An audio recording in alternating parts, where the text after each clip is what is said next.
나중에 내 퇴직금 50억이니까 퇴직금으로 가져가면 되겠지라고 막연히 생각하고 정교한 구도나 계획이 없다면 나중에 잉여금 처분해 갈 때 이 퇴직소득이 실질 퇴직소득이 안 될 가능성이 굉장히 높다라는 부분을 좀 말씀드리는 거예요.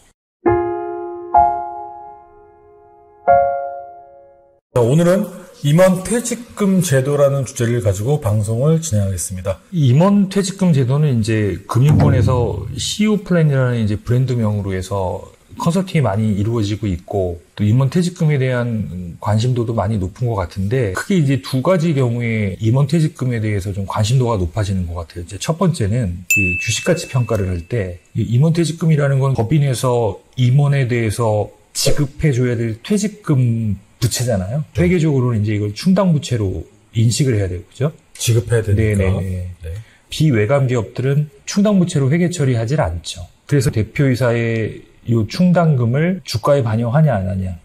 이게 이제 주가에 반영을 원칙적으로는 해야 되겠죠. 부채니까 정확하게 인식하기 위해서는. 그렇지만 전략적으로 이거를 반영하는 게 나을지 반영하지 않는 게 나을지 이제 그런 의사결정이 좀 필요할 때가 있는 것 같아요. 두 번째는 외감 기업이 되면 이 외감이라는 것 자체가 이제 외부 감사를 받는 거고 회사의 정확한 회계 정보를 그 정보 이용자들한테 제공하는 데 그 취지가 있다 보니까 이때는 이제 정확하게 정관회 또는 정관에서 위임된 규정에 따라서 계산한 금액을 회계에 반영해야 되겠죠.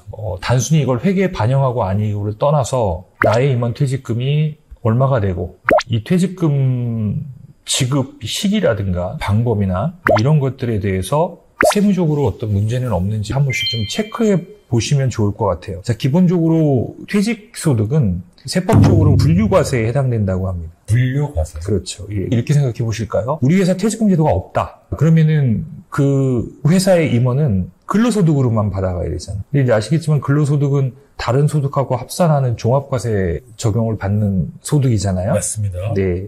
그러다 보니까 이제 근로소득은 45% 최고세율 적용을 받고 주민세 포함하면 49.5%겠죠. 이렇게 고율의 조세 부담을 하고 근로소득으로 받아갈 거냐. 아니면 요 근로소득의 한 20% 정도를 지금 받아가는 건 아니에요.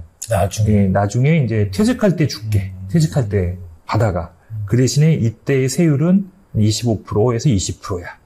어느 걸 선택할래? 물론 이제 근로자들이야 선택권이 없이 근로기준법에서 정한 대로 줘야 되지만 임원은 이제 이런 선택을 할 수 있는 거예요. 퇴직금 없이 단기 급여를 다 받아갈 거냐 아니면은 그 중에 일부를 법인에 예치를 하고 일정 기간 유보를 하고 법인에서 운용을 해서 나중에 퇴직금으로 가져갈 때 20에서 25% 정도의 저율로 세금 부담을 할 거냐 하는 이제 선택지의 문제가 돼요. 종합과세와 분류과세. 그렇죠. 그럼 퇴직금에 대해서 이렇게 낮은 세율이 적용될 수 있게 한 배경에는 퇴직소득은 원래는 1년 단위로 쌓여있는 퇴직금을 1년마다 주는 게 아니라 특정 시점에 한꺼번에 주잖아요. 그렇죠. 그 한꺼번에 줄 때 일반 소득세와 같은 소득세 체계를 적용하면 퇴직금이라고 붙이면 안 되겠죠. 근로소득하고 동일한 맥락에서 봐야 되겠죠. 퇴직금이 그렇죠. 그래서 그 특정 시점에 소득이 결집됐을 때 고율의 조세 부담하는 걸 피하게 하기 위해서 이제 우리가 그 분류과세라고 하죠.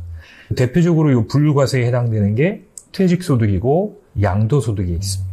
자, 그 다음에 분리과세에 해당되는 대표적인 게 이제 뭐가 있죠? 배당이 있죠. 배당. 자, 사실은 종합소득과세에 해당하는 급여, 분리과세에 해당하는 배당, 다 사실은 요 퇴직금을 형성하는 중요한 요소입니다.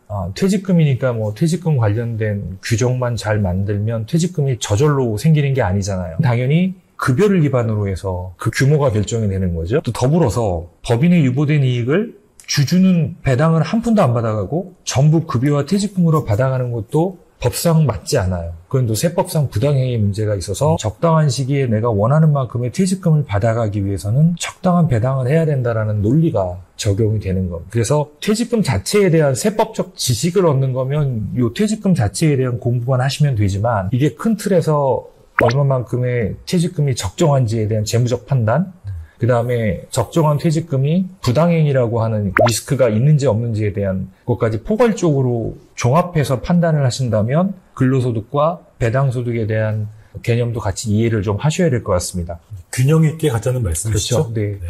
세율측면만 보면은 뭐 당연히 퇴직소득의 경쟁력이 뛰어나죠. 25%에서 많아봐야 이제 30%를 보통 넘지 않는. 특히 이제 근속이 길수록 퇴직소득은 이제 연분연승이라는 개념을 도입합니다. 연분연승. 예, 이건 무슨 얘기냐면 소득 결집 효과를 완화하기 위한 제도적 장치들이 있다고 말씀드렸잖아요. 그 총 퇴직금을 연분, 재직 기간에 따라서 이제 연 단위로 쪼갠다는 거죠. 그걸 과표로 하는 거예요.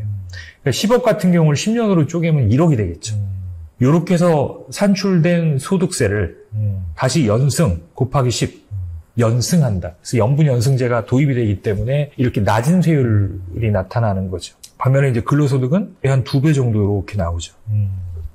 배당소득은 퇴직소득과 근로소득의 중간?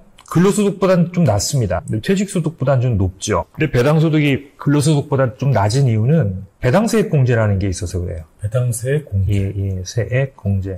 일반 개인사업자들은 뭐 최고세율 49.5% 세금 한 번 내면 끝이잖아요. 그런데 개인사업자가 법인을 해요. 그럼 법인에서 20% 세금 내죠? 법인세를 냅니다. 예, 법인세를 내죠. 그리고 남은 돈을 100% 다 배당으로 받아간다면 이때 또 49.5% 세금이 또 나옵니다. 그렇죠. 그럼 이제 이중과세 문제가 있는 거예요. 예, 그래서 요 법인에서 낸 20%를 다시 수익금으로 환원시켜준 후에 그 금액을 다시 공제해준다. 좀 어려운 개념이지만 그래서 이중과세를 조정해줄 목적으로 배당세액 공제라는 게 있어서 급여보다는 좀 낮습니다. 퇴직소득은 근로소득이 기반이 돼야 책정이 되는 거고요. 그렇죠. 급여가 있어야 되는 그렇죠. 거죠. 법인에 쌓여있는 잉여금을 급여와 퇴직소득으로 다 처분할 수가 없어요. 왜냐하면 법인에 쌓여있는 잉여금, 뭐 우리가 통칭해서 사내유보금이라고 하죠. 사내유보금의 소유는 주주에게 있는 거예요. 근데 주주는 한 푼도 안 받아가고 이 사내유보금을 이 근로소득이나 퇴직소득으로 가져갔다는 얘기는 주주는 안 받아가고. 실질적으로 이런 행위는 세법적으로 이제 부당행위라고 볼게요. 그럼 오늘 말씀하신 거를 제가 정리를 하게 되면 어떤 경영진의 목, 그리고 주주의 목, 이것들이 균형 있게 가져가야 된다고 저는 이해가 됐고. 그렇죠. 그래서 CO 플랜을 좀 더 완성도 있게 만드시려면 제도와 규정 당연히 필요한데 퇴직소득을 구성하는 그 급여소득에 문제가 없어야 돼요. 급여소득에 문제가 생기는 순간 퇴직소득은 그냥 사상 누각일 뿐입니다. 주식회사는 주주의 회사예요.